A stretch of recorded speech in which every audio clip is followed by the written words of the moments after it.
и журналистите откриха, че има референдум, но истината е, че от една година ние водим една невъзможна битка и бройката на депутатите е голяма и полицейските шефове трябва да се избират по желание, както и много други инициативи, но те ще се случат съобразно подкрепата, която имаме от българина и от български избирател. А тя видимо е голяма, това е голяма отговорност и нито ще спра до тук, нито пък си позволя това нещо просто част от публичност. То ще бъде с реален ефект. Реален ефект. Както мажоритарната система ще бъде с реален ефект и всички останали инициативи наши са точно такива. За няма такава държава искам да разбера, това е емблематична песен. Кога ще спрете да я пеете? Когато Борисов си подаде оставката? Ще пея, когато трябва да пея, когато трябва да правя референдуми, ще правя референдуми, когато трябва да правя секс, ще правя секс. А Борисов, като си подаде оставката, какво ще направи? Не мога да отговоря на това, не съм политик. Заповядайте. Господин Трифонов, Да. Габриела Наплатанова, BTV новините. Искам да ви поздравя първо за инициативата и да ви попитам, ако все пак референдумът не мине бариерата от 3 милиона и 500 хиляди гласа, то ще трябва да бъде разгледан от Народно събрание. Как ще коментирате представителната демокрация, за да взима решение за това, което пряката демокрация иска в крайна сметка? Госпожо Наплатанова, благодаря ви. Представете си 3 милиона българи и там колкото са, срещу 240. 3 милиона, които са избрали въпросите 240 и съдбата трябва да се решава от 240. Съжалявам, но живеем в условията на демократична държава и мисля, че суверена по смисъл на Конституцията е българския народ. Много хора обвиняват в популизъм, но ако не е популизъм, тогава, т.е. ако е популизъм, да не беше влязло в българската Конституция. 3 милиона души са ужасно много и те не могат да си позволят българските депутати да не се съобразят с тяхното мнение. Просто е невъзможно. Не могат да не се съобразят с тяхното мнение.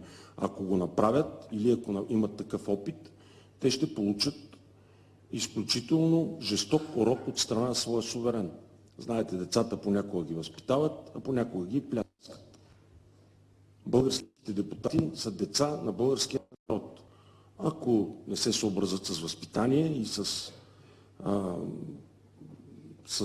логика, с закони, ще стане по друг начин. Заповядайте. Добър вечер, Диана Тодорова, БНТ по света и у нас. Как тълкувате абсолютно категоричните резултати и на трите въпроса? Лична подкрепа за всички вас, които сте на тази маса, победа на пряката демокрация, обвиниха ви в популизъм и в крайна сметка как се променят правилата на политическата игра?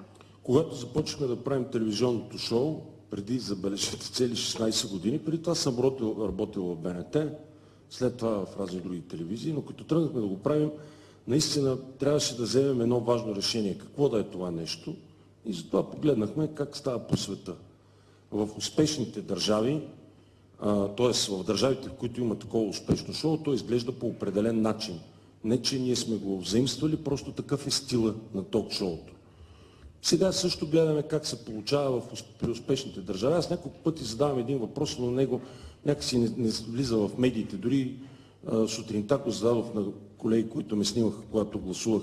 Знаете ли, колеги, други ден, когато са американските избори, колко референдума на регионално, щатско и федерално ниво се провеждат в Съединените американски щати? Истината е, че са 157. 157 референдума се провеждат едновременно с изборите в щатите. По повод на мажоритарната система, Франция е мажоритарна в 2 тура, опасението, че ще има 2 партии само, което интелектуалите се изказват оня ден, пък или не политици, гледам сега, се изказват и от известно време. Във Франция има 12 партии и 30 независими депутати. Мажоритарна система в 2 тура, каквато е предложението на нашия инициативен комитет. В Англия, където е мажоритарна система в 1 тур, има 8 партии. Всичко това видях в интернет. Аз съм модерен технологичен човек и попитах интернет и Google, който знае всичко, къде има най-много референдуми, как се провеждат, къде е двупартийна система, къде е мажоритарна система от 2 тура и това ми отговори Google. Могат да го направят всички наши зрители в момента.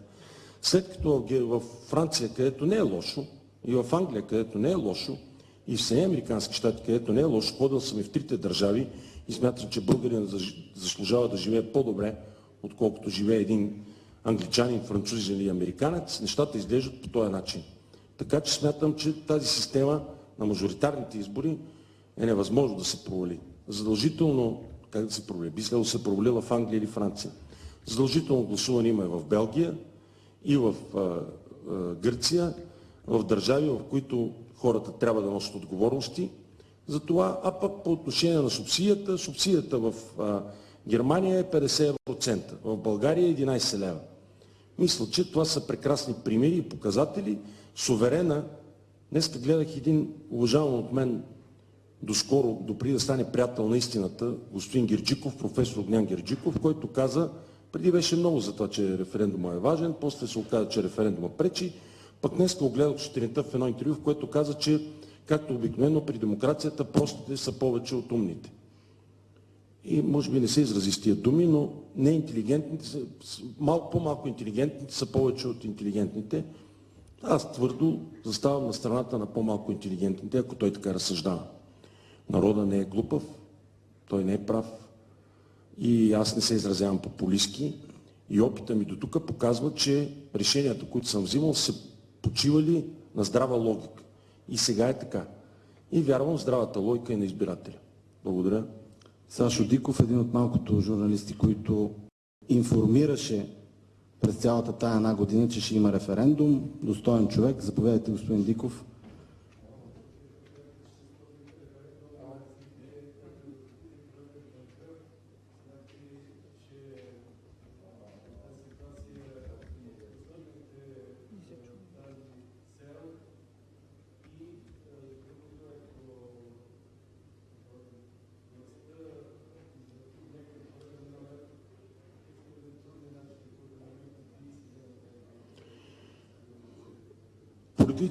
Политическата класа получи звучен шамар.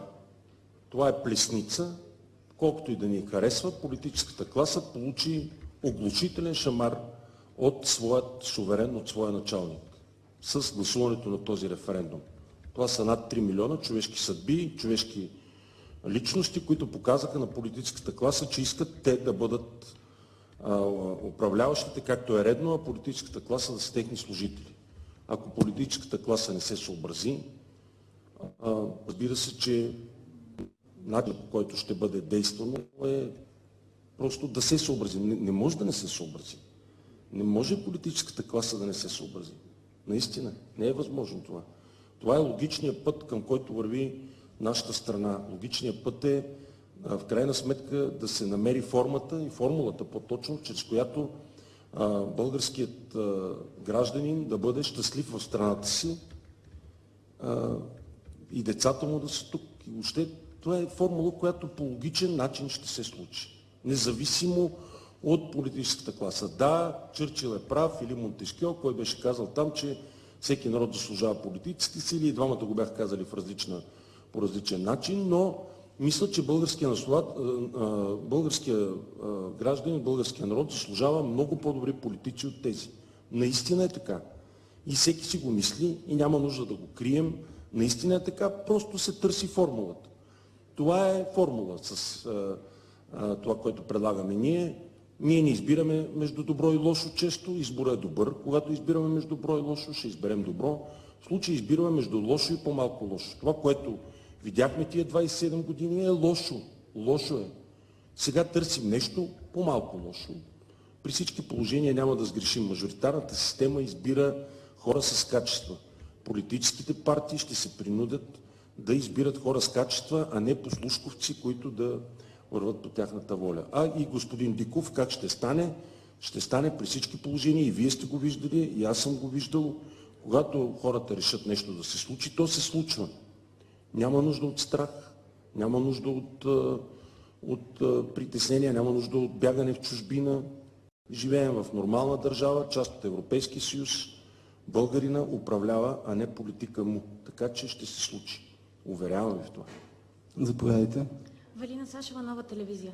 Господин Трифонов, разчитате ли на подкрепата на конкретни партии, ако се стигне до там, че народните представители да подкрепят резултатите на хората?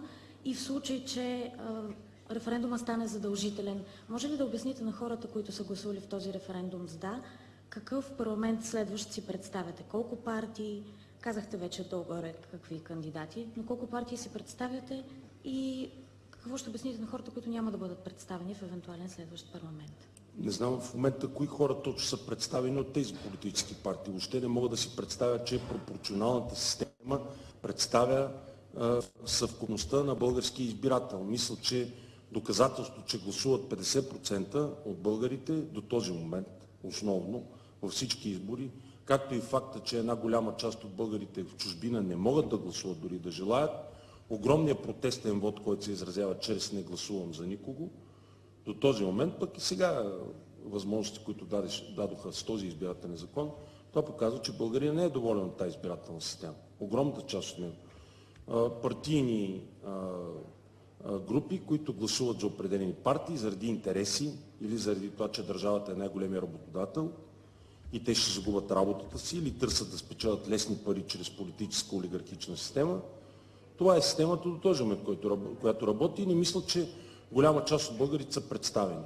Чрез мажоритарния избор ще бъдат представени по-голяма част от българите или достатъчно голяма част, тъй като самите политически личности, които ще искат да участват в политическия живот, ще трябва да убеждават в собствените си качества уважаемия избирател, а не политическите партии ще ги подреждат в някакви подредени листи. Мисля, че това е.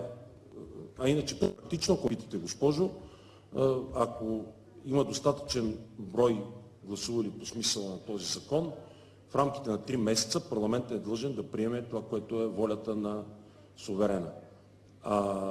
И тогава става задължително да бъде мажоритарен избор в 2 тура. Политическите партии също ще могат да представят свои кандидати за политици, за депутати и ще трябва да ги рекламират с техните лични качества. Най-важното при мажоритарните избори са личностите. Ето виждате, днеска имаме типичен мажоритарен избор, какъвто е президентски избор. Всички прогнозираха, че управляващата партия ще спечели. Даже имаше социологическо проучване, не забравяйте, което казваше, че управляващата партия ще спечели независимо кой е нейният кандидат. Помните ли го? Това излезе около месец преди изборите.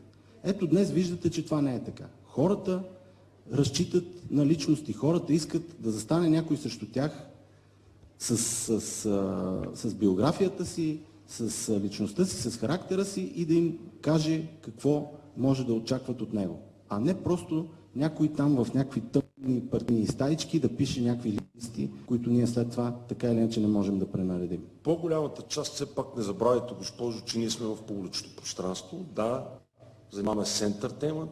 Много обичам да казва, че умена. Да, аз често съм такъв, но не съм само такъв, защото съм и гражданин. И от срещата ми с огромна част от българските зрители и наши зрители съм разбрал, че огромната част от хората въобще не ги интересува коя е партията. Интересува ги определени неща, които те искат, като всички нас, да живеят по-добре, утре да е по-добре от днес. И който човек, личност или партия е в състояние да им предложи това като форма на взаимоотношение между политици и суверен, те са склонни да гласуват за него. В този ред на мисли, по-добра система от това да гласуваш за личност, а не за някаква цвят или група хора, които не са ти ясно, кои са, по-добър вариант, света не е измислен. Това го доказват и Франция, и Англия, и Съединените американски щати. Заповядайте, госпожо Хюсеин. Драго ми е да ви видя. Благодаря ви. Павла Хюсеин, Вестник 24 часа. Поздравления за резултатите на референдума. Господин Трифонов, ако мажоритарната система не стане задължителна, вие самият лично дали бихте се кандидатирали независимо за депутат или за президент? И в тази връзка, защо толкова през лятото се спекулира, че вие ще се кандидатирате за президент? И бихте ли коментирали сегашните резултати? Защото в свободното си време, да ви отговоря на втория въпрос, когато имах малко свободно време, аз спекулирах. Това е нещо, което ме караше да се чувствам шегувам се, откъде знам защо се спекулира. По принцип, винаги, когато има потребност, като че ли се явява нуждата от спасител или от някакъв, който името му да бъде употребявано в този ред на мисли, но уверявам ви, аз не съм участвал в това. Това, в което участвам, е професионално това, което правя, а като гражданин този референдум. Това дали определен социолог или определен политик, политолог или който и да е присъстващ в публично пространство е решил, че аз бих могъл да бъда такъв или инакъв, Това е някакъв слух. Аз съм чувал много слухове за себе си и много съм виждал.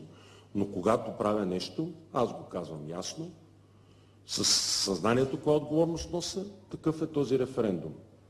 Кой какво се спекулира и какво ще правя в мажоритарен план, т.е.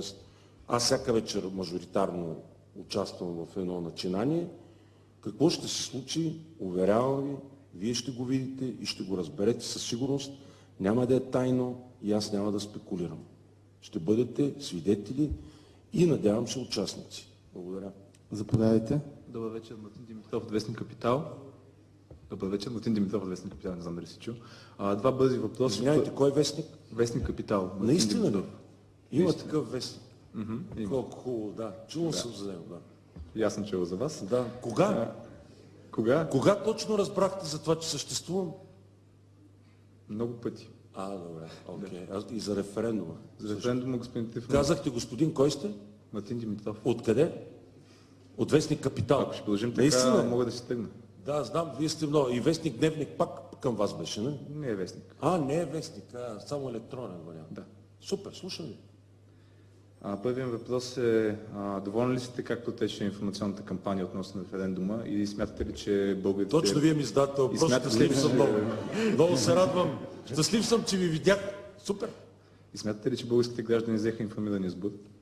И втория ми въпрос е, не се ли притеснявате, че мажоритарният вод, който най-вероятно ще мине, ще бъде използван от политиците ни, ще бъде дявол е в детайла, начинът, по който те ще изберат примерно как да се наричат тая новата предизборна карта, новата електорална карта, начинът, по който ще се подходи примерно към район чужбина, ще бъде... Разбрах ви. На първия въпрос, дали им направи информиран избор, всеки един от хората, седящи тук до мене, ние сме семейство, отдавна работим заедно, всеки един от тях, ако остава да каже, ще говори много цинични думи. Затова ще кажа аз. Ние се заехме с това, защото сме в публичното пространство, това, което работим, и заради партньорството на BTV, които наистина ни подкрепиха изцяло, да направим, т.е. да създадем необходимата информация за уважаемите ни зрители и наши съграждани. Много от колегите от медиите, 150 хиляди души на Орлов мост, със задръстване, старец, който стреля с базука по мен, или човек, който иска да се вреже в тълпата с камион, както в Ница. Но пък ние правихме каквото можем, пък и хората явно се информираха от нас. Така че благодарение на много медии, хората успяха да разберат, както и благодарение на Вестник Капитал, успяха да разберат за какво става въпрос. Дали ме разбрахте? Не. Нали? И аз съм така, като ми задавате въпроси. Само да кажа, може ли? Давай. Какъвто и да е дявола в детайлите при разпределянето на 241 мандатни избирателни района, хората не са овце. И на днешния президентски тур се видя, че хората не са овце. Така че както и да ги разпределят, не мисля, че могат да ги разпределят по този начин, че ГЕРБ да се заделят едни райони, БСП се заделят други райони, ДПС се заделят трети райони. Ако видите мажоритарна система в два тура, какво означава, ще видим на втори тур, когато най-вероятно ще има втори тур в почти в много избирателни райони, кого ще изберат хората като мнозинство. Да се ориентираме към приключване, че е скучно. Господин Диков има... Да, много въпроси. Той постоянно иска да пита... Да зададе въпроси Беновска. Това е... Да. Кажете, господин Диков.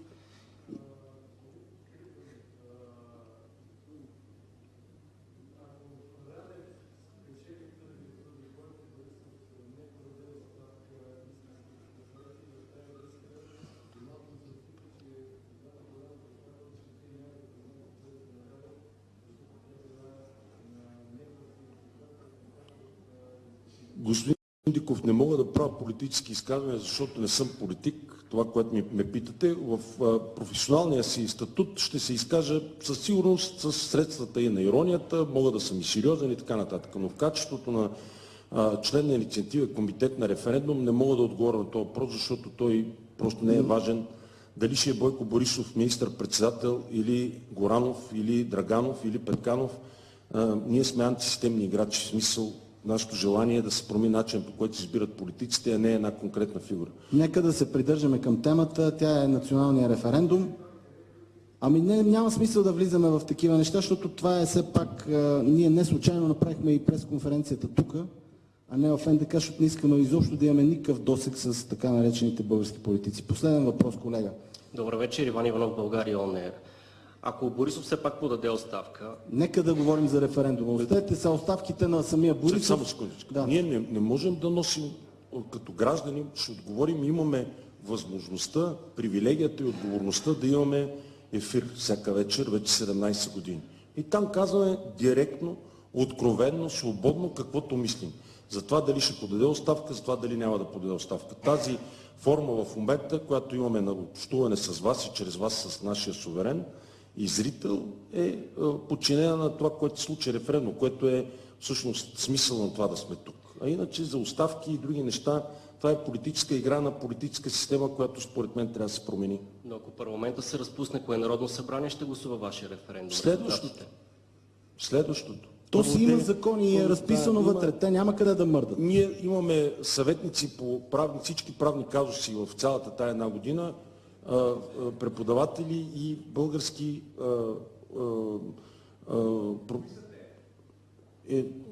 как да ви кажа, кои са те, ако искат сами ще се анонсират. Аз няма да ви кажа кой ми е заболекар и кой ми е адвоката, но уверявам ви, че са професионалисти. Мисля, че човек, който се справя... Защо трябва да им казвам имената? Не ви разбрах. 45 човека застанаха с имената си. И 3 милиона днеска застанаха също с имената. Аз се казвам Станислав Тодоров Трифонов пред вас и се изразявам с цялата отговорност, която нося с името си и всичко това, което правя. Няма нужда да ви информирам един куп хора, които работят за мене, как се казват, защото това е просто професионален казус. Какво каза?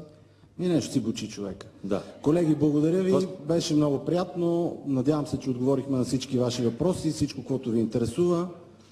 Желая ви приятна вечер. След която решението му става задължително за Народното събрание и не може да се обсъжда. Но така или иначе това е огромна победа за българската пряка демокрация.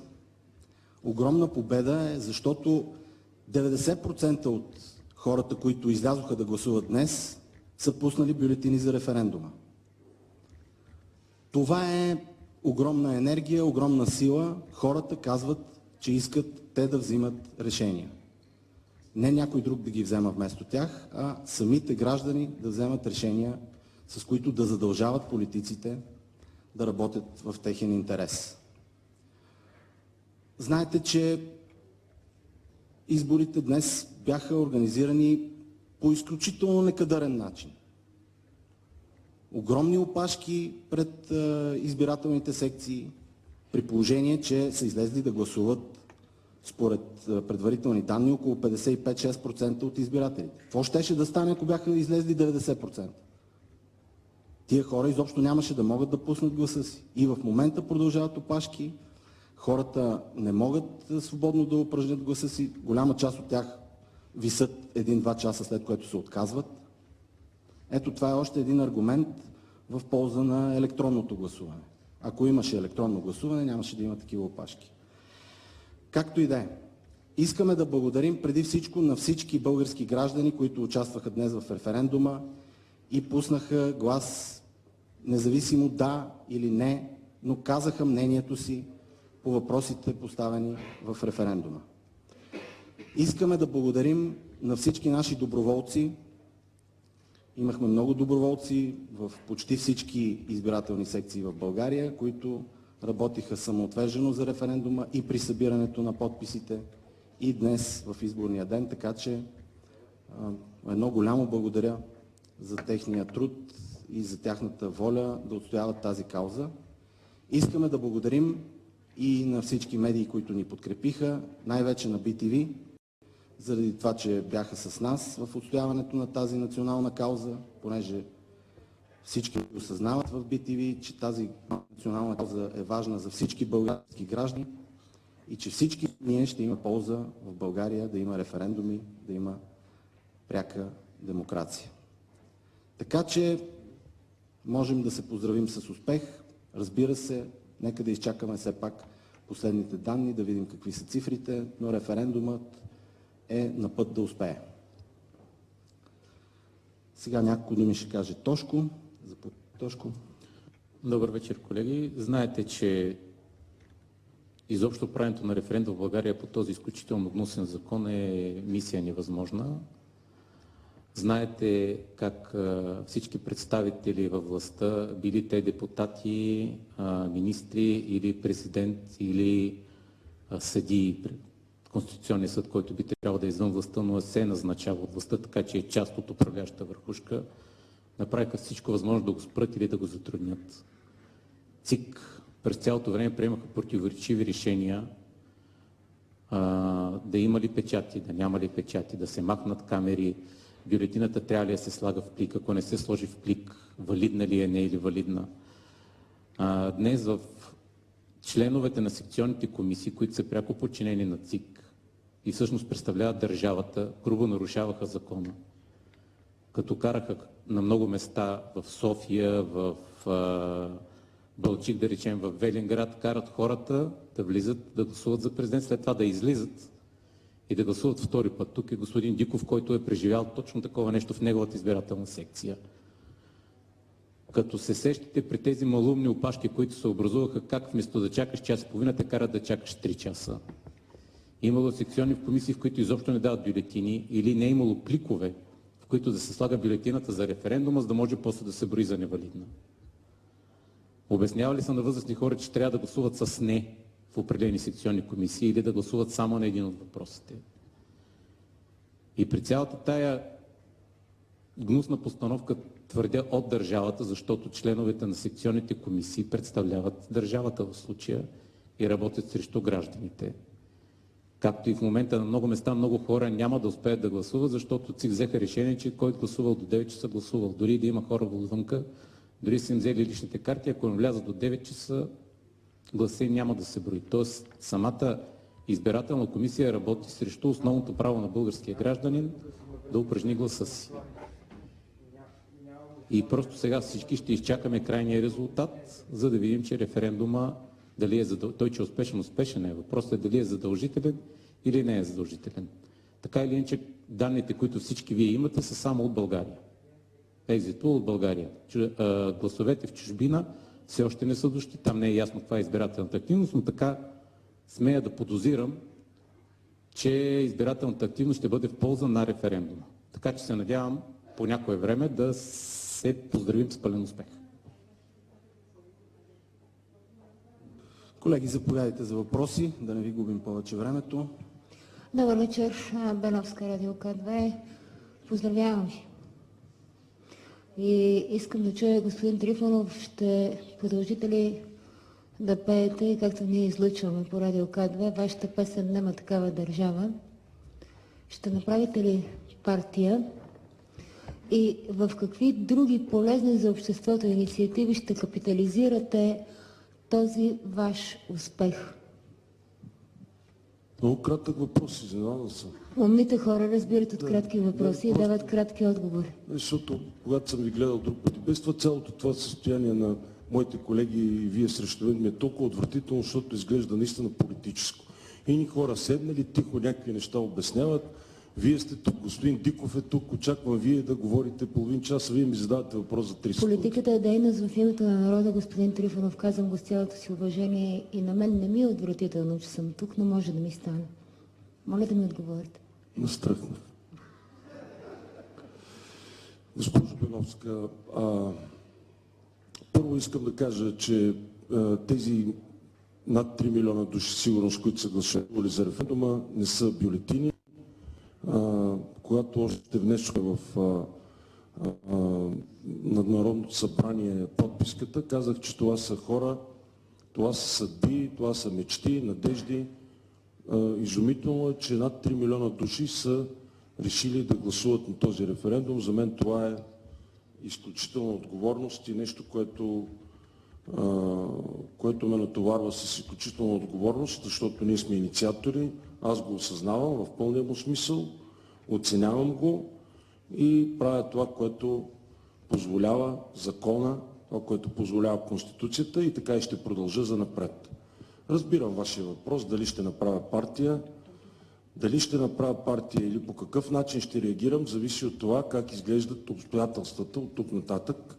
За сега смисъл на това, което направихме, преди една година точно започнахме референдум и аз не бях сигурен, че той ще стигне до успешен край, но и сега ми се струва странно, но в крайна сметка ние победихме тази система, която е направена така, че да няма референдуми, но в крайна сметка Конституцията и усилията на над 3 милиона души гласува, а електронното гласуване в това модерно време, в което всеки един смартфон трябва да е чрез модерните технологии. Всеки един да може да гласува от телефона си. Това със сигурност ще продължи като битка, както и със сигурност това, че депутатите са много. Депутати, интелектуалци, политолози, всякакви хора се изказваха тук в този месец. Откриха, че има референдум, включително и журналисти откриха, че има референдум, но истината е, че от една година ние водим една невъзможна битка и бройката на депутатите е голяма и полицейските шефове трябва да се избират по желание, както и много други инициативи, но те ще се случат съобразно подкрепата, която имаме от българина и от български избирател. А тя видимо е голяма, това е голяма отговорност и нито ще спра до тук, нито пък си позволя това нещо просто част от публичност. То ще бъде с реален ефект. Реален ефект. Както мажоритарната система ще бъде с реален ефект и всички останали инициативи наши са точно такива. За няма такава държава искам да разбера, това е емблематична песен. Кога ще спрете да я пеете? Когато Борисов си подаде оставката? Ще пея, когато трябва да пея, когато трябва да правя референдуми, ще правя референдуми, когато трябва да правя секс, ще правя секс. А Борисов, като си подаде оставката, какво ще направи? Не мога да отговоря на това, не съм политик. Заповядайте. Господин Трифонов, Да. Габриела Наплатанова, BTV новините. Искам да ви поздравя първо за инициативата и да ви попитам, ако все пак референдумът не мине бариерата от 3 милиона и 500 хиляди гласа, то ще трябва да бъде разгледан от Народно събрание. Как ще коментирате представителната демокрация да взима решения за това, което пряката демокрация иска в крайна сметка? Госпожо Наплатанова, благодаря ви. Представете си 3 милиона българи и там колкото са, срещу 240. 3 милиона, които са избрали въпросите 240, съдбата трябва да се решава от 240. Съжалявам, но живеем в условията на демократична държава и мисля, че суверена по смисъл на Конституцията е българския народ. Много хора обвиняват в популизъм, но ако не е популизъм, тогава, т.е. ако е популизъм, да не беше влязло в българската Конституция. 3 милиона души са ужасно много и те не могат да си позволят българските депутати да не се съобразят с тяхното мнение. Просто е невъзможно. Не могат да не се съобразят с тяхното мнение. Ако го направят или ако имат такъв опит, те ще получат изключително жесток урок от страна на своя суверен. Знаете, децата понякога ги възпитават, а понякога ги пляскат. Българските депутати са деца на българския народ. Ако не се съобразят с възпитание и с логика, с закони, ще стане по друг начин. Заповядайте. Добър вечер, Диана Тодорова, БНТ по света и у нас. Как тълкувате абсолютно категоричните резултати и на трите въпроса? Лична подкрепа за всички вас, които сте на тази маса, победа на пряката демокрация, обвиниха ви в популизъм и в крайна сметка как се променят правилата на политическата игра. Когато започнахме да правим телевизионното шоу, преди, забележете, цели 16 години, преди това съм работил в БНТ, след това в разни други телевизии, но като тръгнахме да го правим, наистина трябваше да вземем едно важно решение. Какво да е това нещо? И затова погледнахме как става по света. В успешните държави, т.е. в държавите, в които има такова успешно шоу, то изглежда по определен начин. Не, че ние сме го взаимствали, просто такъв е стила на ток-шоуто. Сега също гледаме как се получава при успешните държави. Аз няколко пъти задавам един въпрос, но на него някакси не влиза в медиите. Дори сутринта го зададох на колеги, които ме снимаха, когато гласувах. Знаете ли, колеги, в други ден, когато са американските избори, колко референдума на регионално, щатско и федерално ниво се провеждат в Съединените американски щати? Истината е, че са 157. 157 референдума се провеждат едновременно с изборите в щатите. По повод на мажоритарната система, Франция е мажоритарна в 2 тура, опасението, че ще има две партии само, което интелектуалци се изказваха оня ден, пък или не политици, гледам сега, се изказват и от известно време. Във Франция има 12 партии и 30 независими депутати. Мажоритарна система в 2 тура, каквато е предложението на нашия инициативен комитет. В Англия, където е мажоритарна система в 1 тур, има 8 партии. Всичко това видях в интернет. Аз съм модерен технологичен човек и попитах интернет и Google, който знае всичко, къде има най-много референдуми, как се провеждат, къде е двупартийна система, къде е мажоритарна система от 2 тура, и това ми отговори Google. Могат да го направят всички наши зрители в момента. След като в Франция, където не е лошо, и в Англия, където не е лошо, и в Съединените американски щати, където не е лошо, ходил съм и в 3 държави и смятам, че българин заслужава да живее по-добре, отколкото живее един англичанин, французин или американец, нещата изглеждат по този начин. Така че смятам, че тази система на мажоритарните избори е невъзможно да се провали. Задължително, как да се провали? Би следвало да се провали в Англия или Франция. Задължително гласуване има и в Белгия, и в Гърция, в държави, в които хората трябва да носят отговорности за това, а пък по отношение на субсидията в Германия е 50 евроцента, в България е 11 лева. Мисля, че това са прекрасни примери и показатели. Суверена, днес гледах един уважаван от мен доскоро, допреди да стане приятел на истината, господин Герджиков, професор Огнян Герджиков, който каза, преди беше много за това, че референдума е важен, после се оказа, че референдума пречи, пък днес го гледах сутринта в едно интервю, в което каза, че както обикновено при демокрацията простите са повече от умните. И може би не се изрази с тия думи, но неинтелигентните, по-малко интелигентните са повече от интелигентните. Аз твърдо заставам на страната на по-малко интелигентните, ако той така разсъждава. Народът не е глупав, той не е прав и аз не се изразявам популистки и опита ми до тук показва, че решенията, които съм взимал, са почивали на здрава логика. И сега е така. И вярвам в здравата логика и на избирателя. Благодаря. Сашо Диков, един от малкото журналисти, които информираше през цялата тая 1 година, че ще има референдум. Достоен човек. Заповядайте, господин Диков.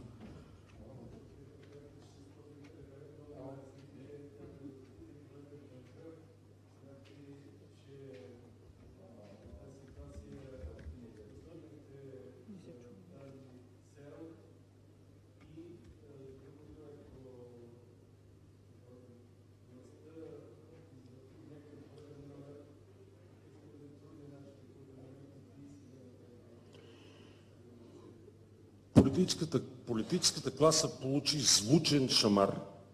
Това е плесница. Колкото и да ни харесва, политическата класа получи оглушителен шамар от своят суверен, от своя началник, с гласуването на този референдум. Това са над 3 милиона човешки съдби, човешки личности, които показаха на политическата класа, че искат те да бъдат управляващите, както е редно, а политическата класа да са техни служители. Ако политическата класа не се съобрази, разбира се, че начинът, по който ще бъде действано, е просто да се съобрази. Не може да не се съобрази. Не може политическата класа да не се съобрази. Наистина, не е възможно това. Това е логичният път, към който върви нашата страна. Логичният път е, в крайна сметка, да се намери формата и формулата по-точно, чрез която българският гражданин да бъде щастлив в страната си и децата му да са тук. И въобще това е формула, която по логичен начин ще се случи. Независимо от политическата класа. Да, Чърчил е прав, или Монтескьо, кой беше казал там, че всеки народ заслужава политически сили, и двамата го бях казали по различен начин, но мисля, че българския гражданин, българския народ заслужава много по-добри политици от тези. Наистина е така. И всеки си го мисли и няма нужда да го крием. Наистина е така, просто се търси формулата. Това е формула с това, което предлагаме ние. Ние не избираме между добро и лошо често, избора е добър. Когато избираме между добро и лошо, ще изберем добро. В случай избираме между лошо и по-малко лошо. Това, което видяхме тия 27 години, е лошо. Лошо е. Сега търсим нещо по-малко лошо. При всички положения няма да сгрешим. Мажоритарната система избира хора с качества. Политическите партии ще се принудят да избират хора с качества, а не послушковци, които да върват по тяхната воля. А и господин Диков, как ще стане? Ще стане при всички положения, и вие сте го виждали, и аз съм го виждал. Когато хората решат нещо да се случи, то се случва. Няма нужда от страх, няма нужда от притеснения, няма нужда от бягане в чужбина. Живеем в нормална държава, част от Европейския съюз.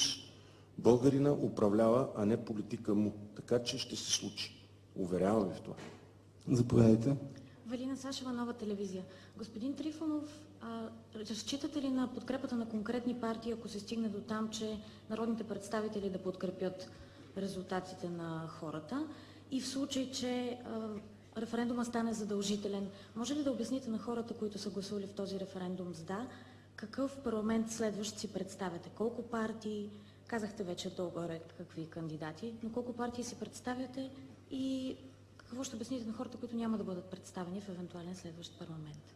Не знам в момента кои хора точно са представени от тези политически партии. Въобще не мога да си представя, че пропорционалната система представя съвкупността на български избирател. Мисля, че доказателство, че гласуват 50% от българите до този момент, основно във всички избори, както и факта, че една голяма част от българите в чужбина не могат да гласуват, дори да желаят, огромният протестен вод, който се изразява чрез "не гласувам за никого", до този момент, пък и сега възможности, които дадоха с този избирателен закон, това показва, че България не е доволен от тази избирателна система. Огромната част от него. Партийни групи, които гласуват за определени партии заради интереси или заради това, че държавата е най-големия работодател и те ще загубят работата си или търсят да спечелят лесни пари чрез политическа олигархична система.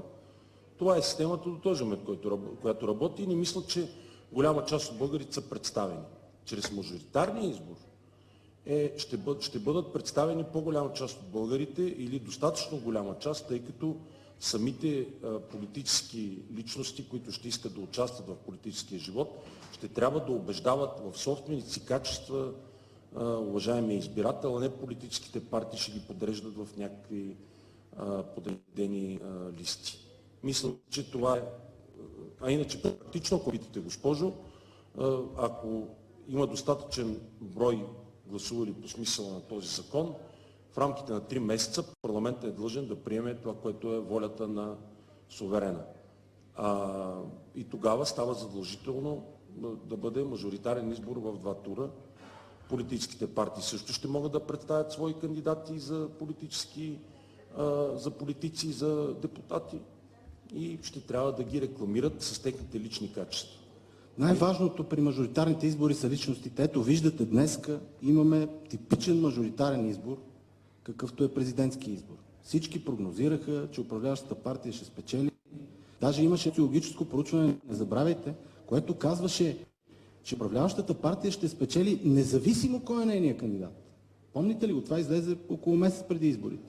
Ето днес виждате, че това не е така. Хората разчитат на личности. Хората искат да застане някой срещу тях с биографията си, с личността си, с характера си и да им каже какво може да очакват от него. А не просто някой там в някакви тъмни партийни стаички да пише някакви листи, които ние след това така или иначе не можем да пренаредим. По-голямата част, все пак не забравяйте, госпожо, че ние сме в публичното пространство. Да, занимаваме с ентертеймент. Много обичам да казва шоумена. Да, аз често съм такъв, но не съм само такъв, защото съм и гражданин. И от срещата ми с огромна част от българските зрители и наши зрители съм разбрал, че огромната част от хората въобще не ги интересува коя е партията. Интересува ги определени неща, които те искат, като всички нас, да живеят по-добре, утре да е по-добре от днес. И който човек, личност или партия е в състояние да им предложи това като форма на взаимоотношение между политици и суверен, те са склонни да гласуват за него. В този ред на мисли, по-добра система от това да гласуваш за личност, а не за някаква цвят или група хора, които не са ти ясно, кои са, по-добър вариант, света не е измислен. Това го доказват и Франция, и Англия, и Съединените американски щати. Заповядайте, госпожо Хюсеин. Драго ми е да ви видя. Благодаря ви. Паула Хюсеин, Вестник 24 часа. Поздравления за резултатите на референдума. Господин Трифонов, ако мажоритарната система мине, стане задължителна, вие самият лично дали бихте се кандидатирали независимо за депутат или за президент? И в тази връзка, защо толкова през лятото се спекулира, че вие ще се кандидатирате за президент? И бихте ли коментирали сегашните резултати? Защото в свободното си време, да ви отговоря на втория въпрос, когато имах малко свободно време, аз спекулирах. Това е нещо, което ме караше да се чувствам по... Шегувам се, откъде знам защо се спекулира. По принцип, винаги, когато има потребност, като че ли се явява нуждата от спасител или от някакъв, който името му да бъде употребявано в този ред на мисли, но уверявам ви, аз не съм участвал в това. Това, в което участвам, е професионално това, което правя, а като гражданин този референдум.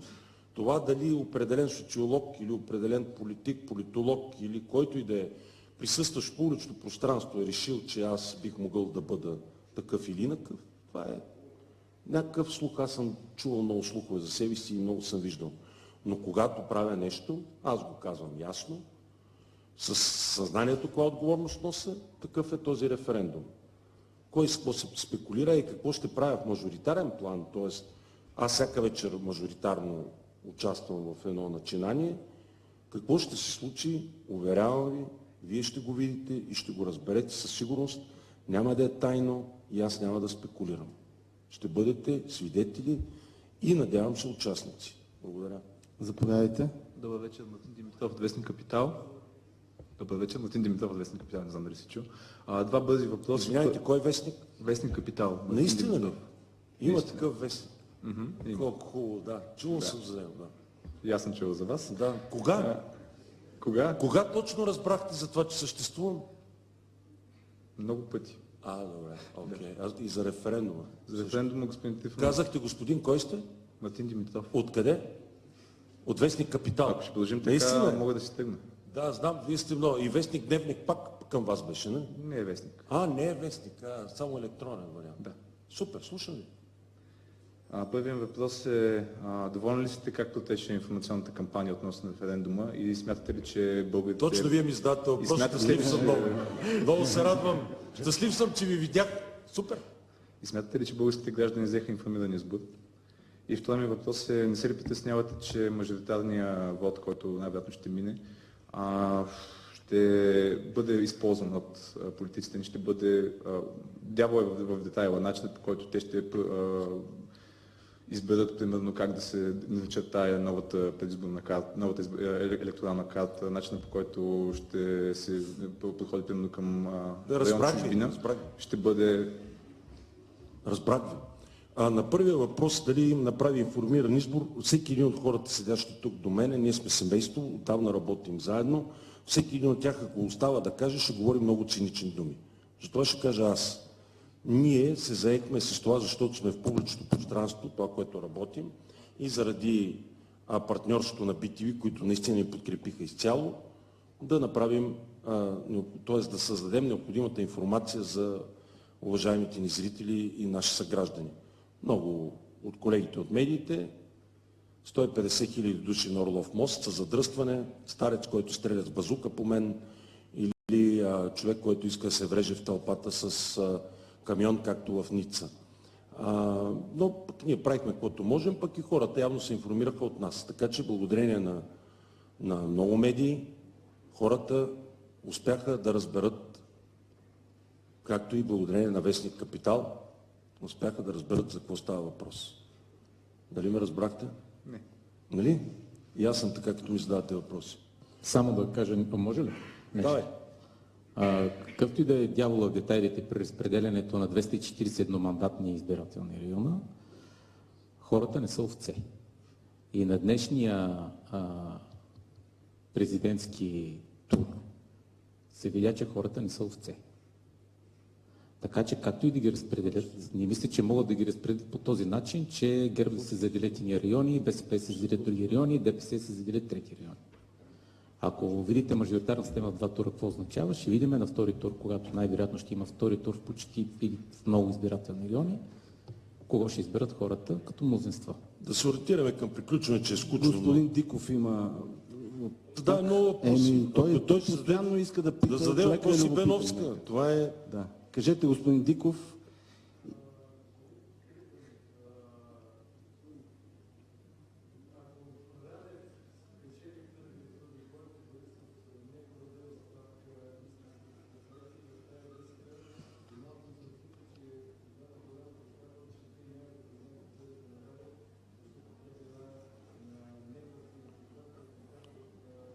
Господин Диков, не мога да правя политически изказвания, защото не съм политик. Това, което ме питате, в професионалния си статут ще се изкажа със сигурност с средствата и на иронията, мога да съм и сериозен и така нататък. Но в качеството на член на инициативен комитет на референдум не мога да отговоря на този въпрос, защото той просто не е важен.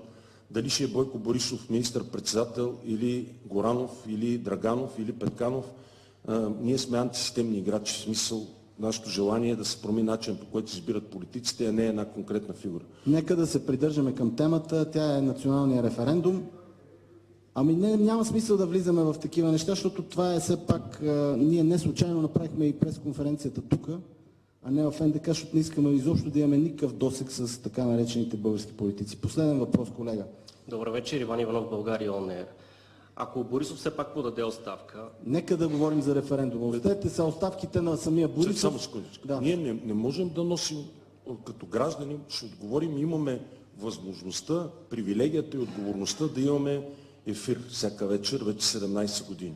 И там казваме директно, откровенно, свободно каквото мислим. За това дали ще подаде оставка, за това дали няма да подаде оставка. Тази форма в момента, която имаме на общуване с вас и чрез вас с нашия суверен и зрител, е подчинена на това, което се случи референдум, което е всъщност смисъл на това да сме тук. А иначе за оставки и други неща, това е политическа игра на политическа система, която според мен трябва да се промени. Но ако парламента се разпусне, кое Народно събрание ще гласува вашия референдум? Следващото. То си има закони и е разписано вътре. Те няма къде да мърдат. Ние имаме съветници по всички правни казуси в цялата тая една година, преподаватели и български